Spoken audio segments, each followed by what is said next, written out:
Haleluya, puji nama Tuhan, shalom, salam sejahtera bagi kita semua. Perkenalkan, nama saya Vivin Jerayani Dadi, mahasiswi STT RMK Rumah Murid Kristus Bitung, program studi teologi semester 1. Pada kesempatan hari ini saya akan menceritakan tentang Alkitab menggunakan alat bantu yaitu C7SY. Sebelum kita masuk lebih dalam, kita perlu tahu terlebih dahulu apa itu Alkitab. Alkitab adalah firman Allah. Alkitab terbagi dari 8 bagian besar, 4 perjanjian lama, 4 perjanjian baru. Perjanjian lama ditulis menggunakan bahasa Ibrani, perjanjian baru ditulis menggunakan bahasa Yunani. Perjanjian lama terdiri dari 39 kitab, perjanjian baru terdiri dari 27 kitab. Dan jika kita gabungkan menjadi 66 kitab. Nah, jumlah ayat sekitar 31.102 ayat dan jumlah kata terdiri dari 786.000. Perjanjian lama berisi kisah-kisah tentang sejarah bangsa Israel, hukum Taurat dan nubuatan tentang kedatangan Mesias.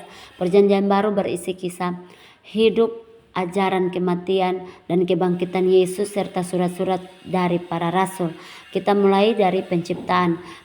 Allah menciptakan dunia dalam 6 hari, cahaya langit dan bumi, daratan, lautan, tumbuhan, matahari, bulan dan bintang, hewan dan binatang, hewan, dan terakhir Allah menciptakan manusia.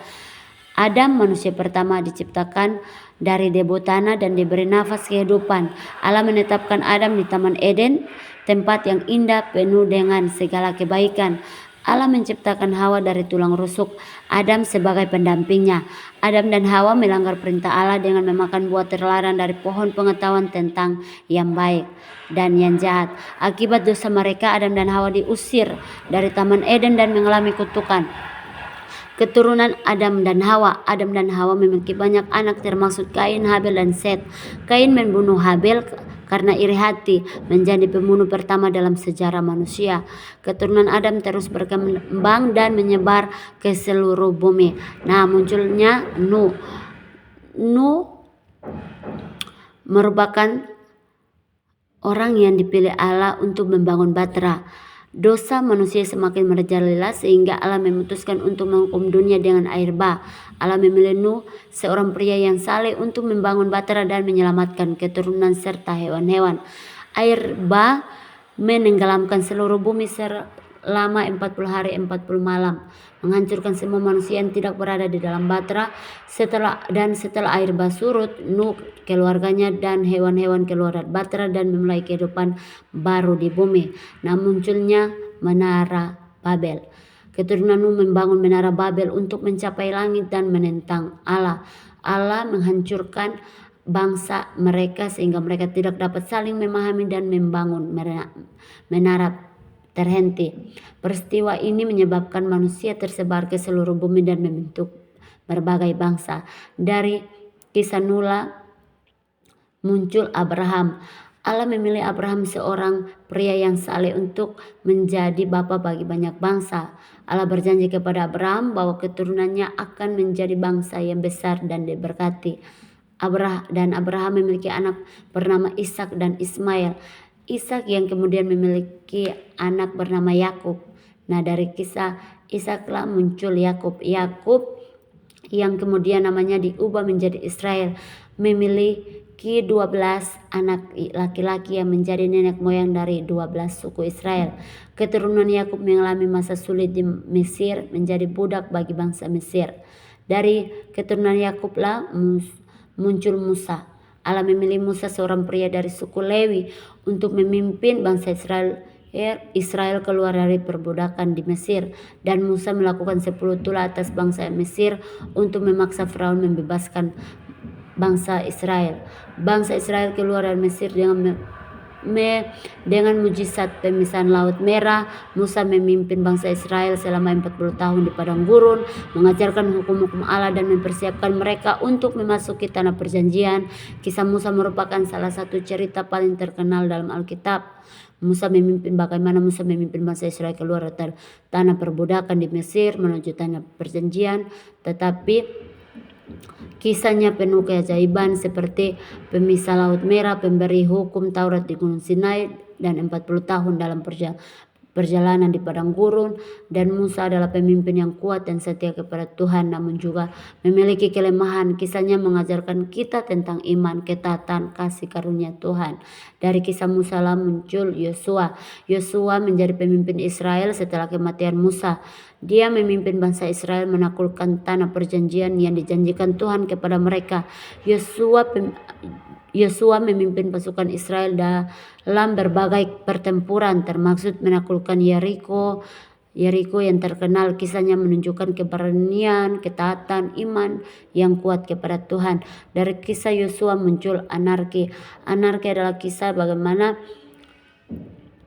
kisah ini menggambarkan periode di mana bangsa Israel tidak memiliki raja dan hidup dalam kekacauan karena tidak adanya kepemimpinan yang terpusat dan munculnya hakim-hakim, bagaimana dari 12 hakim, dan hakim terakhir adalah Samuel. Dari Samuel lah terbentuk kerajaan. Setelah Yosua, Israel mengalami masa anarki kerajaan di mana tidak ada raja yang memimpin bangsa. Periode ini ditandai dengan ketidakstabilan, perang saudara, dan penyembahan berhala. Masa ini menjadi bukti bahwa manusia tidak dapat memimpin diri sendiri dengan sempurna, membutuhkan tuntunan Tuhan. Muncul 3 raja, yaitu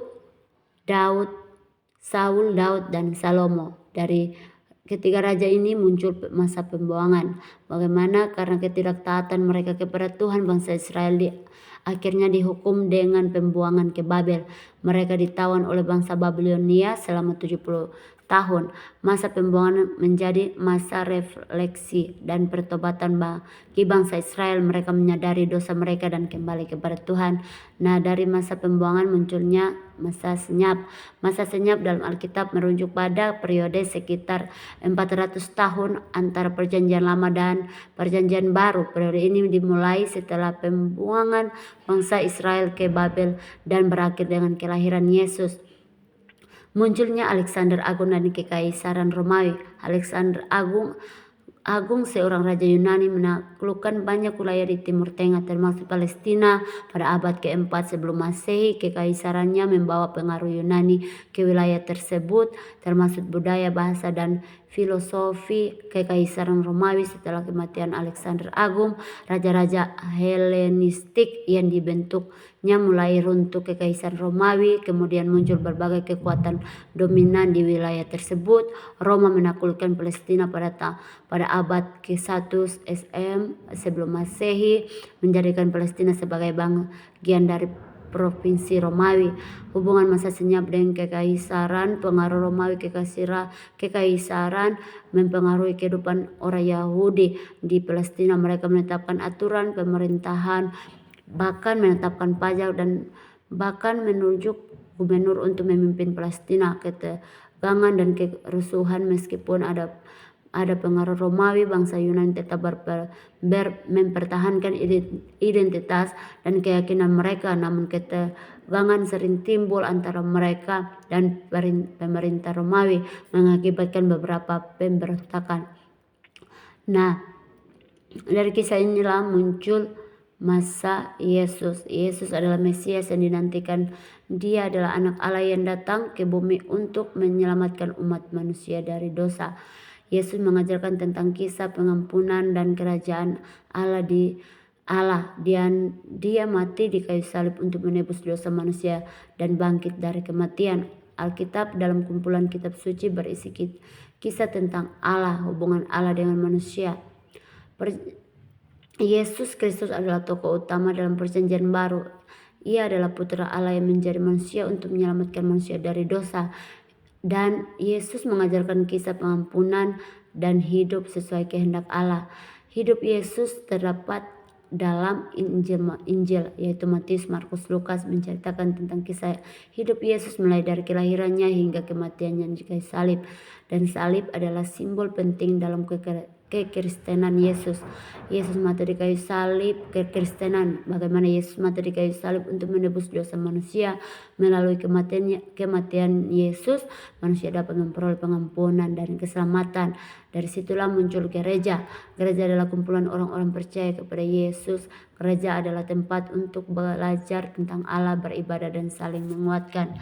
Nah, munculnya Injil Matius, Markus, Lukas, Yohanes adalah 4 kitab pertama dalam perjanjian baru. Mereka menceritakan kisah hidup, kematian, dan kebangkitan Yesus. Dan munculnya kisah rasul. Kisah rasul menceritakan tentang bagaimana para rasul menyebarkan Injil setelah kebangkitan Yesus. Dan munculnya surat-surat. Surat-surat dalam Alkitab adalah surat-surat yang ditulis oleh para rasul, gereja-gereja di berbagai tempat. Surat-surat ini berisi ajaran dan nasihat-nasihat tentang kehidupan Kristen. Nah, dari surat-surat ini muncul kitab Wahyu. Kitab Wahyu adalah kitab terakhir dalam Alkitab. Ia berisi penglihatan tentang masa depan, termasuk kedatangan Yesus kedua kali. Nah, mungkin itu cerita dari saya tentang Alkitab dari Kejadian sampai Wahyu menggunakan alat bantu yaitu C7SY. Semoga apa yang saya sudah ceritakan bermanfaat dan dapat menarik kehidupan kita untuk lebih dekat dengan Tuhan, lebih giat untuk membaca kebenaran firman Tuhan, lebih rajin berdoa, membaca kebenaran firman Tuhan, melakukan kebenaran firman Tuhan, karena kita ini hidup di dunia untuk melakukan kebenaran firman Tuhan, menjadi saksi bagi seluruh umat manusia, dan untuk menyelamatkan begitu banyak manusia di dunia ini menggunakan firman Tuhan. Untuk itu kita sudah belajar, kita sudah mendengar cerita tentang Alkitab Kejadian sampai Wahyu. Marilah kita tetap belajar firman Tuhan, tetap baca kebenaran firman Tuhan, berdoa, bahkan melakukan kebenaran firman Tuhan, karena Alkitab adalah firman Tuhan. Haleluya, puji nama Tuhan. Semoga Tuhan Yesus memberkati kita semua.